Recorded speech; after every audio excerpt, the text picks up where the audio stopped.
It's wild to look back at your life and see yourself as a historical speck in a hugely influential moment in time. In 1989, the World Wide Web was invented. By the early to mid-90s, browsers and websites for the general public started to proliferate. And in 1994, 6 years out of college, I got my first digital media job working for a pre-web-based film and TV database service called Baseline. It was already behind the curve when the internet boom arrived. The pay stunk, and we constantly feared the business would go under, so we trauma bonded while other people landed multi-million-dollar windfalls, which might sound familiar to some of you coming up in the business world today. Even so, it was clear that we were on the ground floor of a not yet built future. Today's guest, Jennie Baird, has made the best of her own life's timing. She was instrumental in the launch of smartmoney.com just around the time I stepped off my career path to have my first child. She went on to co-found the cult baby naming website babynamewizard.com, held digital editorial leadership roles at Entertainment Weekly, iVillage, RIP, and at AOL, where she and I met. Fast forward, she was global head of product at News Corp and is now the chief product officer for BBC Studios. Outside of work, Jennie is certified in mental health first aid and volunteers as a suicide bereavement support facilitator. Topics she has more than a little personal experience with, which we'll discuss. I talked about Jennie's influence on my life in last season's episode 9 called Money and Mentors, but I wanted to understand more about where her resilience came from and explore the role timing has played in both of our lives. I got that, but what I understand now about grief deepened too, compounded by unexpected events in my life in the time between when we recorded this episode and now. More on that ahead.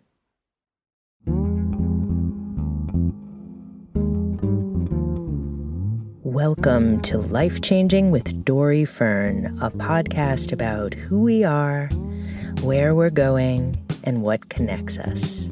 It's a show for people in progress at any stage. I have a very happy childhood, and I've had a lot of trauma as an adult. I feel like there's something genetic in me that is a resilience that's like from the Holocaust survivor part of me.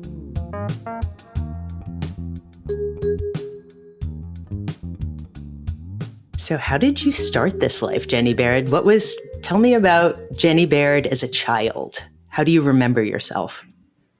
That's a really great question. I think that my childhood is very important for this conversation. Probably, I've had the same best friend since I was in kindergarten. So I met my best friend on the first day of kindergarten, and she is still my best friend. And I would say I was a very wild and goofy and exuberant and slightly, and I guess creative kid.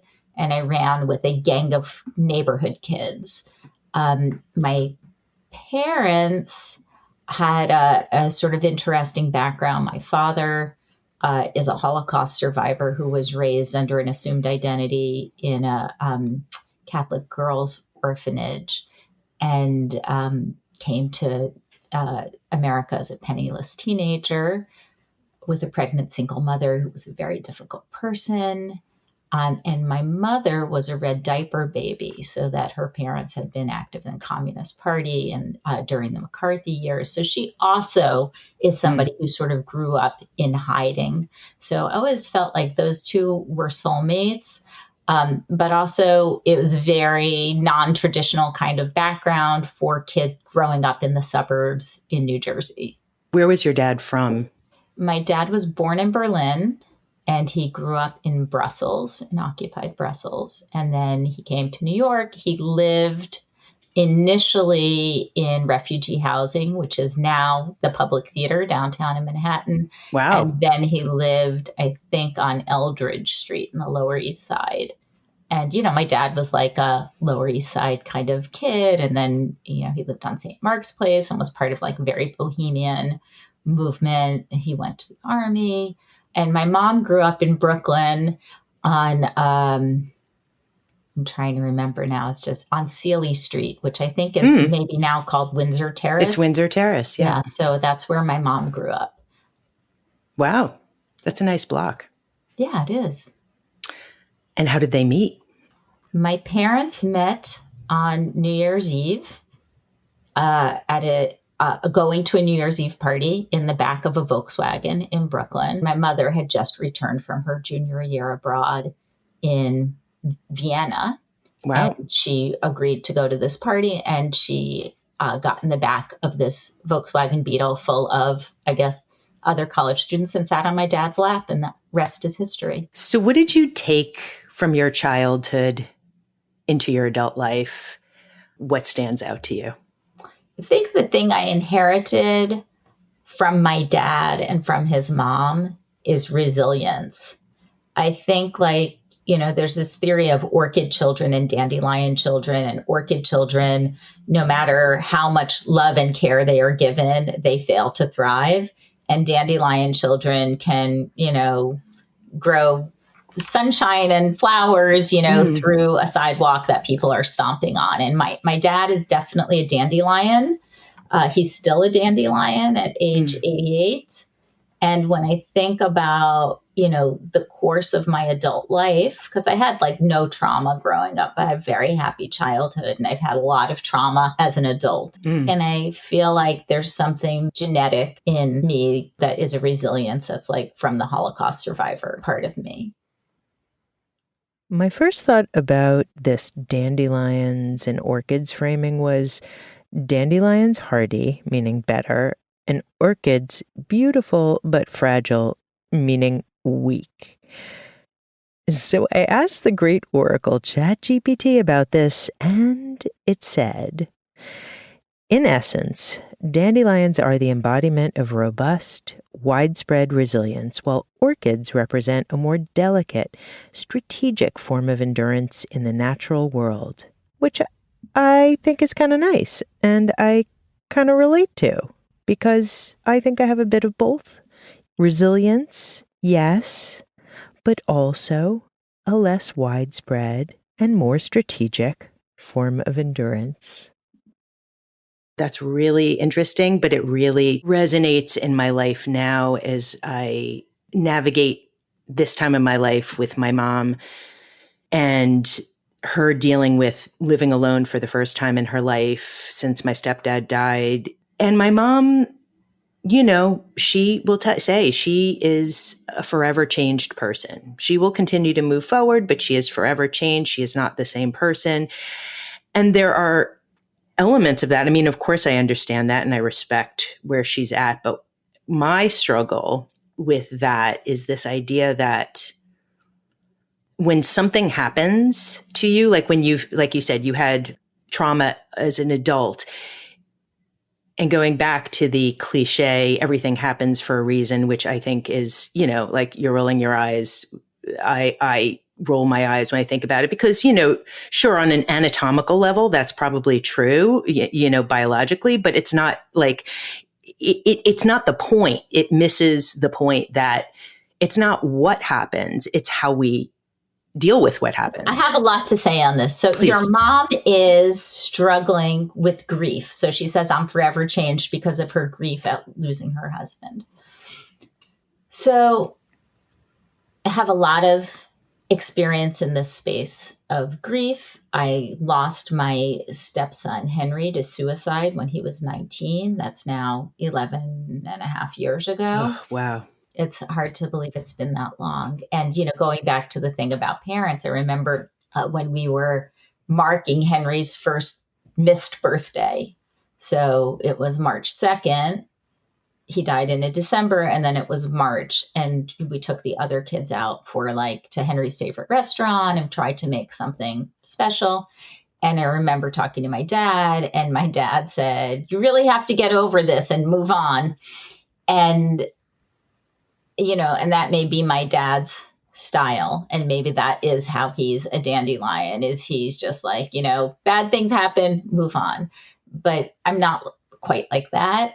And that was a very tough time. But so spent a lot of the past 11 and a half years thinking about grief, being in grief, and working with the newly bereaved as a suicide bereavement support group facilitator and one-on-one.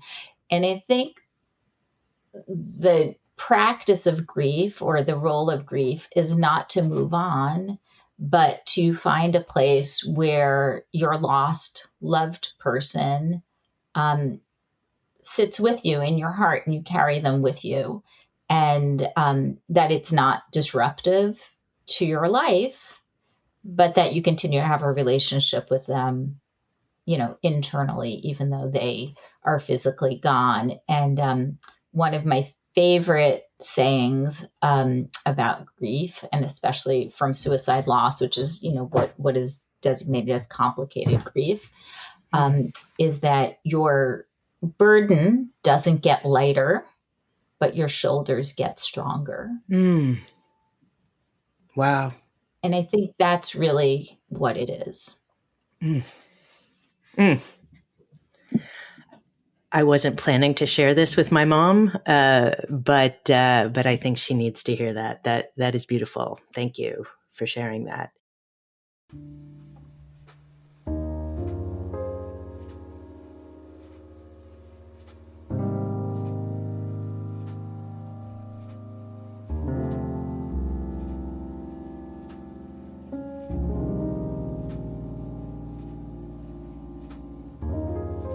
A few months after this episode was recorded, on August 4th, my father, Eli Fern, died.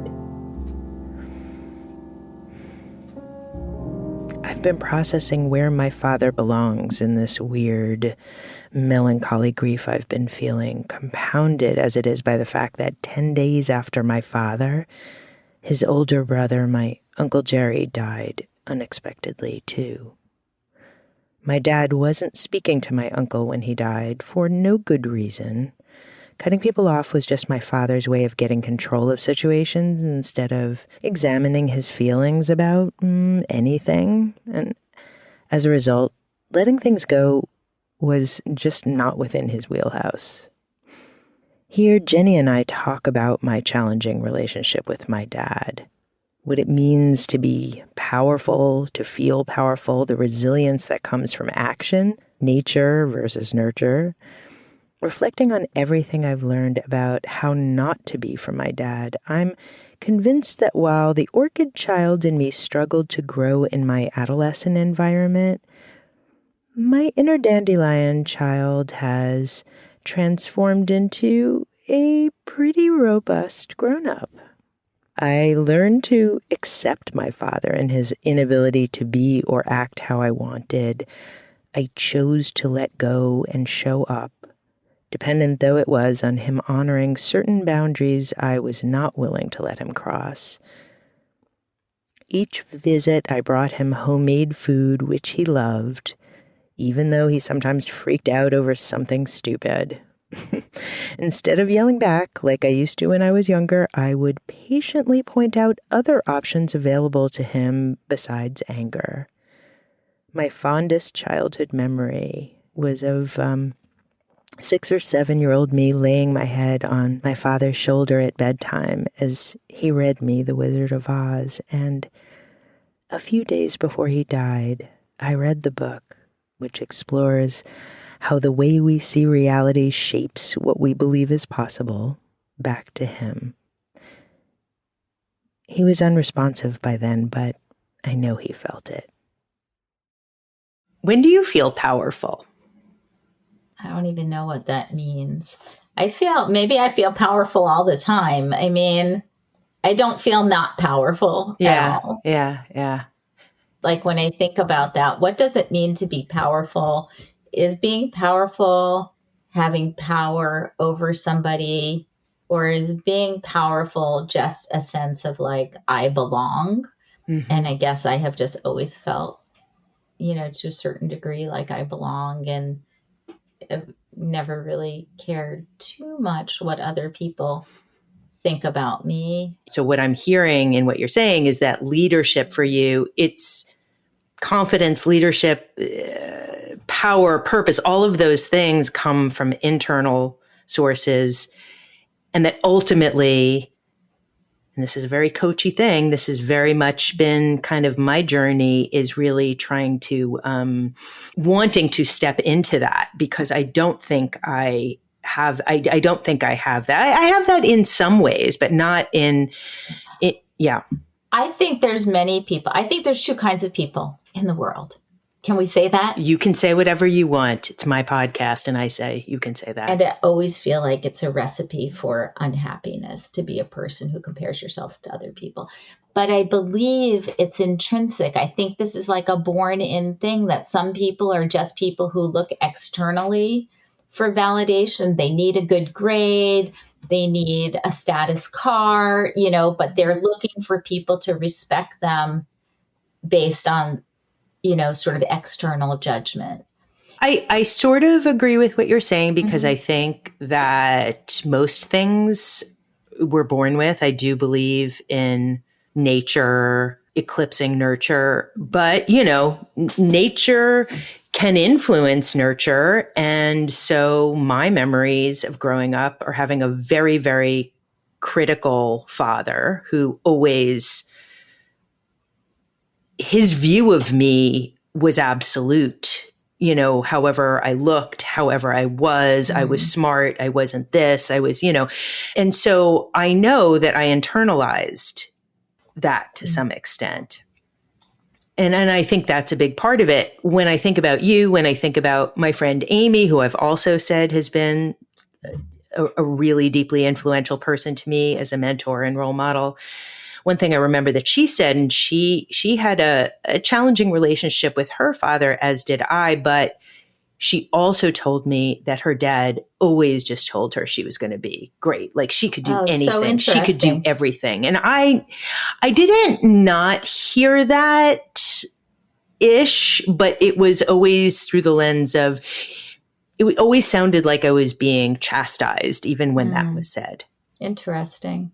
I would say I have a challenging relationship with my father, just because my father grew up with nothing and I grew up with so much. I was not in like a wealthy family, but I did have so much compared to my father. And I think there was a lot of sense from my father that I was an underachiever, and that if he had everything that I had, he would have been doing so much more with it. And I think that there was always very low expectations on me. But also, I never had that thing that I cared that much about what people were judging me or what they said about me.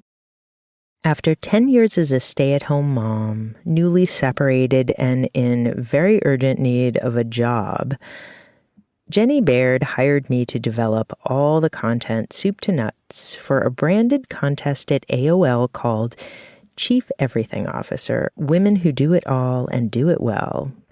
It was sponsored by Dove, a precursor to their very popular Real Women campaign. And in seeing in me what I couldn't yet see in myself, Jennie gave me the job that launched my career. The other way in which this dandelion motif reminds me of you is the thing that I talked about in the podcast, where I talked about you, not with you.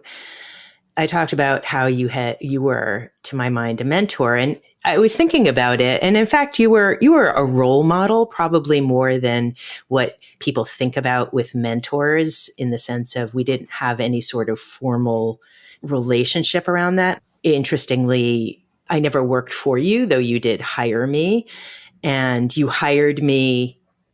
Like, it was so illogical that you hired me. You're looking quizzical, but I was a 39-year-old stay-at-home mom and part-time freelance writer, and this was a pretty big deal branded contest that had a lot of kind of heat on it, as I recall. But it took some balls to hire someone like that. You just were so unflappable. And I was so stressed out every minute of that job. The pace of it was so fast. And that what I remember about you is how you would just get up and go every afternoon. I said it was 5 p.m. It was 4 p.m. You corrected me. Because at the time you were a single mom, yourself going through a difficult divorce, and you had to go home to your kids. And I said to you, how do you just leave here? So, and you seemed so calm. And your response to me was, it isn't brain surgery. Like, no one's going to die. I still feel that way. You know, you still feel that way. And so that's also a resilience there, that being sort of It's like nobody's going to die if they don't get their content right now. Right. Actually, that period at AOL was really rich period for invention. So I think that Chief Everything Officer Awards was the beginning of branded content. You know, maybe other people were doing it, but it was pretty revolutionary at the moment. So why would I have hired you is, one, you were a Chief Everything Officer. So like, I felt like you would understand the audience. And also, you were a newly single mom. And I think I appreciated how hard it is to be a newly single mom and how hard it must be to re-enter the workforce. And you were qualified. You seemed like a grown-up. I felt like you could do this. It wasn't like there was somebody else who had experience doing branded content or somebody else who had experience doing this exact thing. And I really believe, like most things that we do, it's like somebody asked me in another interview, you know, what I look for when I interview people. And I always say, you know, I look for these 5 words. I'm listening for these 5 words. I just figured it out. So like, oh my goodness. I like people that just figure it out, because I think there's a lot of things in the world that have not been solved. I think when you're in a creative field, if you're in technology and innovation, you're inventing all the time. And so probably the most valuable skill is somebody who has just figured it out. How do you deal with conflict? Well, I'm very fine with conflict. So I'm very direct. That I do know about you. Yeah. So I think that maybe I am a purveyor of conflict, because if I'm not happy with something, I will vocalize my unhappiness or let my unhappiness show. And maybe that creates conflict where other people might just sweep things under the rug. Whereas I sort of like to deal with things directly. There's different ways that can go. So I'm generally a straightforward person, although funny enough, and I don't know that people would think this about me, but for the hothead I can be, I also don't really like conflict. And I think that part of that is that I don't always feel like it's worth getting involved in the conversation. So, you know, there's direct and there's mean, and there's direct and there's let's have a conversation about this. Because if you're going to be direct, sometimes, and a lot of times, people who are direct and honest in their own conception of things then walk away for the other person not to have kind of an equal voice in the conversation. How do you have difficult conversations, or when you are direct, what happens next? I think that what you just said is very astute, because when you are the person who expresses themselves, sometimes the person who's on the receiving end is just shocked and they feel very hurt and they retreat rather than engaging. And I think I've probably been in that situation many times with people that I care about. And so that's something I'm going to think about. I remember you, when we were at AOL, you just being like, I don't cook. Yes. And over the years that I knew you, that was an area that I always got the sense was a source of stress for you. When we met and I was at AOL, I did not cook. My nanny cooked dinner for my kids. And I would usually just have like a yogurt or something, like it just didn't matter to me that much. When I remarried and was suddenly the mother to a family with 5 and sometimes 6 kids, because we had a Fresh Air Fund kid who lived with us, kind of that situation didn't work. Like, like we couldn't have takeout food for 7 people. It was too expensive. And so I tried very hard to cook for this new blended family. And I remember like roasting a chicken and one of my stepsons saying like, "What is this? This is disgusting." And it was very hard for me because like I was really trying to like have family mealtime, and I was really trying to like do something for my family of value. And I love food. I love to eat food. This was like a very big stress point. And you actually helped me an enormous amount because I remember you came out to my house. I don't know if you remember this. You came out to my house and I told you about this struggle I was having. And you gave me some cooking tips in general of like, things I could do. But you also said, just make one meal. And if they don't want it, they can make themselves a peanut butter and jelly sandwich. And I did that. And it was fine. And when I was freelancing, Grace Parisi, the great recipes editor at Food and Wine, she gave me some tips. And between your tips and her tips, I'm like a very good cook now. It's something I enjoy. Yes, I have had your very delicious food. Yes. Yeah, I enjoy. It's something I feel that brings people together. It's something my family enjoys. I now grow a ton of food because I'm a serious gardener. It's an empowerment you gave me because I think having that capability, and maybe this goes back to your question about when do you feel powerful? I guess you feel powerful when you feel competent and capable. And it's one of the things I learned as a parent. I can figure it out. I can figure it out. I hadn't even thought of that. But one of the things I learned in parenting, and especially the time struggles after my stepson died, you want to fix everything for your kids. And I think especially when you're a competent and capable person, you want to step in and solve their problems. And really what your job as a parent is to make them feel that sense of competence and capability that they can go forth into the world and they can do it themselves.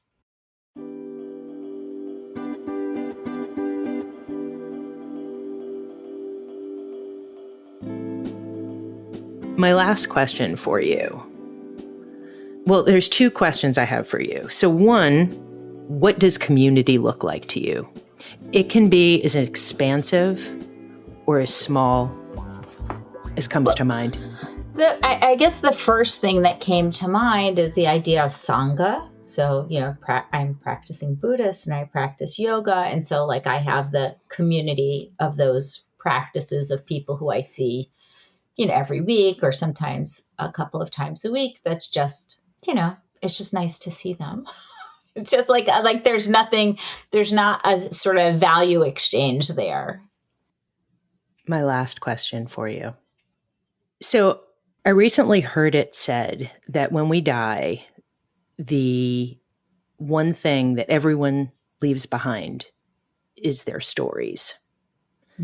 What story would you like other people to tell about you? You ask really hard questions. Maybe that I left things better than I found them. I'm not sure. I don't think too much. Like a lot of these things that it's interesting listening to your questions and the direction of this podcast is I'm feeling like maybe I'm not the most introspective person who hasn't spent a lot of time pondering some of these sort of deep meaning of life or reassessing things that have happened in the past and asking myself why and how could I do it differently. But I don't think I've thought about legacy at all. But in doing that, in answering it just like you have, you've answered that question. So, one, that you left it better than you came, fine, but also that you don't think about it seems very on brand for me about you and living your life and not necessarily pondering it. That's the Jennie Baird I love and I know. And you've given me so much in this conversation to think about. And it was actually exactly what I had hoped it would be and more. So I hope that you don't feel like you have been anything less than that. I love you just the way you are. And I am grateful for you for all the things you have been in my life. So thank you for being here. And thank you for your friendship. Thank you for our great conversation. And thank you for your friendship. This episode is dedicated to the fathers who left my friends, my family, and me forever changed in 2024. Benjamin Cairns, December 29th, 1941 to February 7th, 2024.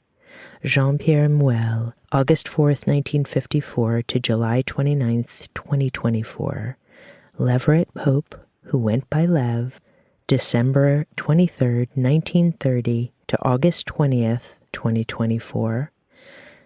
My father, Eli Fern, February 19th, 1939, the same year The Wizard of Oz was released as a movie, to August 4th, 2024. And my dear Uncle Jerry, who will always be UJ to me and my brother Brian, February 16th, 1934 to August 14th, 2024.